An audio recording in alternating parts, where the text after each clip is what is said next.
Large diameter spiral welded pipes are mainly used in drainage and drainage pipes, and their service life is more than 50 years. Below we show the production process of large diameter spiral welded pipes. First, we unroll and flatten the steel coil, and then extrude the steel plate to gradually form the diameter size we need.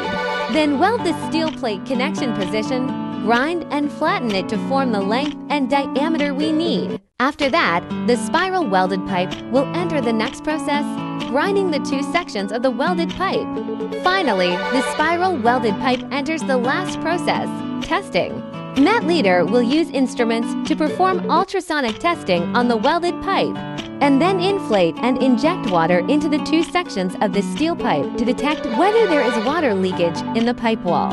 After there is no problem, a large diameter spiral steel pipe is completed and transported to the storage area, waiting to be shipped to customers. Do you understand? For more knowledge about steel pipes and pipe fittings, please subscribe to us.